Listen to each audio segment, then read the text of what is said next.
쪽쯤에 있습니다. 디모데후서 2장 8절에서 13절의 말씀을 다 같이 교독하시고 마지막 절은 함께 읽도록 하겠습니다. 내가 전한 복음대로 다윗의 씨로 죽은 자 가운데서 다시 살아나신 예수 그리스도를 기억하라.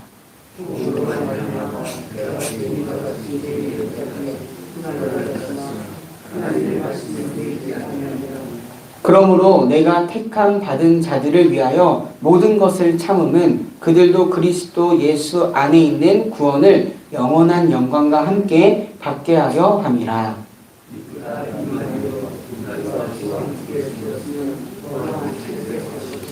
참으면 또한 함께 왕 노릇할 것이요 우리가 주를 부인하면 주도 우리를 부인하실 것이라.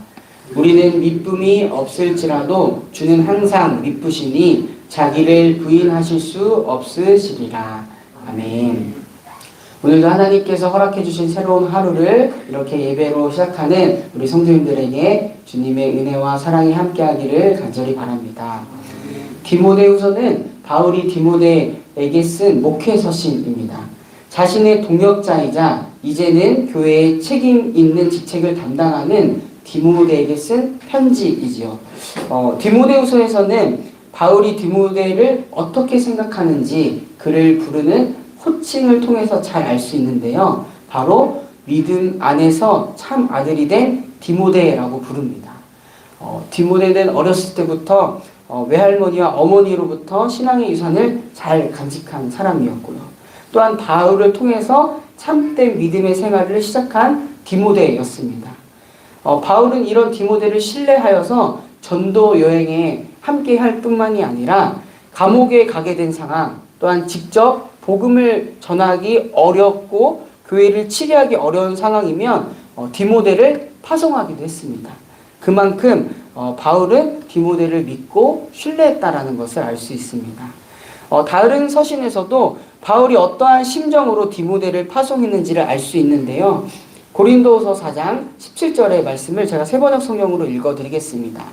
이 일 때문에 나는 디모데를 여러분에게 보냈습니다. 그는 주님 안에서 얻은 나의 사랑하는 신실한 아들입니다. 그는 그리스도 예수 안에서 행하는 나의 생활 방식을 여러분에게 되새겨 줄 것입니다. 어디에서나 모든 교회에서 내가 가르치는 그대로 말입니다. 아멘. 이 본문에서도 바울은 디모데를 주님 안에서 얻은 나의 신실한 아들이다 라고 부릅니다. 디모데가 자신이 또한 가르쳐온 신앙생활의 모습을 그대로 가르쳐 줄 것이라는 믿음이 있다는 것을 우리는 알 수 있습니다. 그리고 오늘 우리가 함께 읽은 본문이 포함되어 있는 디모데후서 2장도요. 바울이 이런 디모데를 믿음직한 디모데를 사역의 현장으로 보내고 부탁하는 내용을 담고 있습니다. 그리고 그 사역의 현장에서는 때때로 고난도 마주하고 있는 상황임을 우리는 추측할 수 있죠. 오늘 본문이 속한 디모데후서 2장 1절부터 3절의 말씀을 제가 세번역 성경으로 읽어드리겠습니다. 그러므로 내 아들이여, 디모데를 말하는 것입니다. 그리스도 예수 안에 있는 은혜로 굳세어 지십시오. 그대가 많은 증인을 통하여 나에게 들은 것을 믿음직한 사람들에게 전수하십시오. 그리하면 그들이 다른 사람들을 또한 가르칠 수 있을 것입니다. 그대는 그리스도 예수의 훌륭한 군사답게 고난을 함께 달게 받으십시오. 아멘. 사역의 현장에서 복음을 전하는 상황, 그리고 결코 그 상황이 녹록지 않은 상황임을 본문을 통해서 알 수 있습니다. 그리고 오늘 본문에서 바울은 이렇게 복음을 전하는 상황 속에서 복음의 본질을 다시 한번 상기시킵니다. 오늘 말씀을 통해서 우리 또한 복음의 본질을 다시 한번 생각해보고 우리의 삶의 현장에서 그리스도의 은혜로 굳게 서고 주변 사람들에게 그 복음을 전하고 혹여나 마주하는 고난 자체도 넉넉히 감당하는 우리 믿음의 사람들이 되기를 간절히 바랍니다. 복음의 본질을 이야기할 때 바울은 무엇보다도 죽은 자 가운데서 다시 살아나신 예수 그리스도를 기억하라 라고 의미합니다. 예수 그리스도를 기억하라. 이것은 어떠한 의미일까요? 그 의미 자체로 살펴보자면 예수, 그가 자기 백성을 그들의 죄에서 구원할 자이다 라는 의미입니다. 그리고 그리스도는 기름 부음 받은 자라는 의미입니다. 히브리어는 마사이아, 메시아라는 의미이죠. 그 당시 기름 부음은 제사장, 예언자, 왕에게 받았습니다. 왕이 받았죠. 예수님은 하나님과 인간 사이를 중재하시고 연결하시는 제사장의 역할을 하시는 분이라는 것을 우리는 그 이름의 의미에서 알 수 있고요. 또한 하나님께 받은 하나님의 말씀을 전달하는 예언자의 역할을 하신다는 것도 또한 알 수 있습니다. 마지막으로 하나님의 뜻대로 이 세상을 다스리시는 왕의 역할을 하셨다는 것으로 그 이름을 통해서도 알 수 있습니다. 여기서 우리가 기억해야 할 복음의 본질, 예수님께서 자기의 백성들, 하나님의 사람들을 위해서 그들의 죄에서 구원하셨다는 사실, 또한 그리스도 메시아로서 우리 인간과 하나님 사이를 중재하시고 연결하셨다는 그런 사실, 또한 생명이 되는 하나님의 말씀을 전해주셨다는 사실, 하나님의 뜻으로 이 세상을 다스리시는 분이 바로 우리 예수 그리스도라는 사실을 아는 것입니다. 이 모든 것을 이루시기 위해서 또한 죽은 자 가운데서 다시 살아나셨다라는 사실 또한 우리가 복음의 본질로서 무엇보다 잊지 말아야 할 사실인 줄 믿습니다. 이것을 잘 기억하고 간직하며 살아갈 때 우리의 영혼이 살고 또한 하나님의 능력으로 우리는 살아갈 수 있음을 믿습니다. 또한 붙들어야 할 사실은 하나님의 말씀을 매이지 않는다라는 사실입니다. 바울은 이 사실을 몸소 경험하였습니다. 바울 자신이 몸이 매어 있어도 하나님의 말씀은 매이지 않고 전해지고 오히려 확장된다라는 사실을 바울은 경험하게 되었죠. 바울이 복음을 전하다가 감옥에 갇혀도 바울에게 있는 하나님의 말씀은 갇힌 것이 절대 아니었습니다. 때로는 편지의 형태로, 때로는 동역자와 제자들에게 전해지는 복음이 각 교회에 전해졌습니다. 오히려 복음에 멀리 떨어져 있고 상관없는 이들 또한 복음을 접하게 된 계기가 되었다. 내가 감옥에 갇힘으로 말미암아 그들이 복음이 접하는 계기가 되었다라고 바울은 이야기하기도 하죠. 복음으로 말미암아 고난을 받고 감옥까지 갇히게 되었으나 그런 상황도 쓰시는 하나님을 바울은 경험하게 된 것이죠. 바울 안에 있는 하나님의 말씀은 살아있어서 매이지 않고 전해지게 된 것입니다. 이 일은 바울뿐만이 아니라 초대교회에서도 그리고 기독교 역사에서 선교사님들의 삶을 통해서도 입증됩니다. 그들이 가진 한계 상황, 매이는 상황 가운데서도 하나님의 말씀이 전해지고 심겨지는 역사가 일어나게 되는 것을 말입니다. 또한 정말 가까이 있는 북녘 땅에서도 정말 그 뭔가 매이고 자유가 없는 상황 속에서도 하나님의 말씀은 살아 있어서 그 땅에 심겨져 있다라는 사실 또한 우리는 알고 있습니다.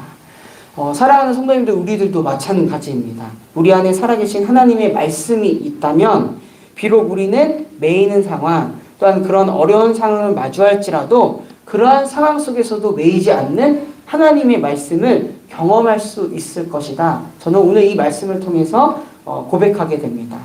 항상 살아계신 하나님의 말씀을 간직하며 품고 살아가는 오늘 우리가 되기를 소망합니다. 하나님은 그런 우리를 통해서 일하시는 분임을 오늘 말씀을 통해 또한 깨닫게 됩니다. 마지막으로 붙들어야 할 복음의 본질은 우리가 예수 그리스도와 함께 죽었으면 또한 예수 그리스도와 함께 살아갈 것이라는 사실입니다.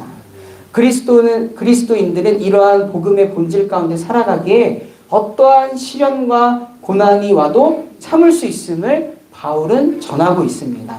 10절과 12절에 그러한 마음을 전하고 있죠. 또한 그리스도인들은 그리스도와 함께하는 영광, 그리스도와 함께 영원히 사는 그 영광에 참여한 자들이다 라는 것을 오늘 이 본문을 통해서 알 수 있습니다.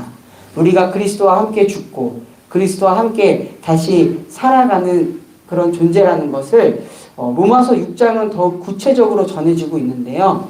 로마서 6장 5절에서 11절의 말씀을 제가 세번역 성경으로 읽어드리겠습니다. 우리가 그의 죽으심과 같은 죽음으로 죽어서 그와 연합하는 사람이 되었으면 우리는 부활에 있어서도 그와 또한 연합하는 사람이 될 것입니다. 우리의 옛사람이 그리스도와 함께 십자가에 달려 죽은 것은 죄의 몸을 멸하여서 우리가 다시는 죄의 노예가 되지 않게 하려는 것임을 우리는 압니다. 죽은 사람은 이미 죄의 세력에서부터 해방되었습니다. 우리가 그리스도와 함께 죽었으면 그와 함께 우리도 또한 살아날 것임을 믿습니다. 우리가 알기로 그리스도께서는 죽은 사람들 가운데서 살아나셔서 다시는 죽지 않으시며 다시는 죽음이 그를 지배하지 못합니다. 그리스도께서 죽으신 죽음은 죄에 대해서 단번에 죽으신 것이요 그분이 사시는 삶은 하나님을 위하여 사시는 것입니다. 이와 같이 여러분도 죄에 대하여서는 죽은 사람이요 하나님을 위하여서 그리스도 예수 안에서 살고 있는 사람이라는 것을 알아야 합니다. 죄에 대해서 죽었다라는 건 우리의 옛사람이 죽고 우리가 이제는 하나님을 위하여서 하나님의 영광을 위하여서 살고 있는 사람들이다 라고 복음의 본질을 이야기해주고 있습니다.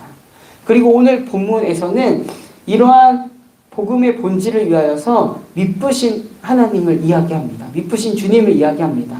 미쁘시다라는 표현은 믿을만하다, 신실하시다라는 표현입니다. 하나님께서는 그리스도인들이 이러한 복음의 본질을 잘 지니고 살아가도록 함께 하시는 분이라는 것을 우리는 오늘 말씀을 통해서 알 수 있습니다.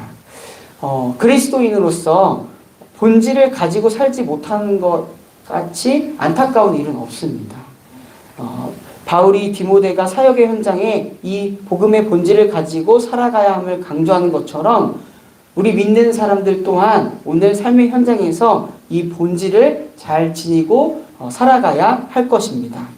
죽은 자 가운데서 살아나신 예수 그리스도를 오늘도 기억하는 일, 살아있는 하나님의 말씀은 매이지 않기에 그 말씀을 품고 오늘을 살아가는 일, 오늘도 나의 존재가 그리스도와 함께 죽고 그리스도와 함께 사는 존재로 살아나는 일, 이 복음의 본질을 잃어버리지 않고 살아가는 우리 정릉교회 성도님들 되기를 간절하게 소망합니다.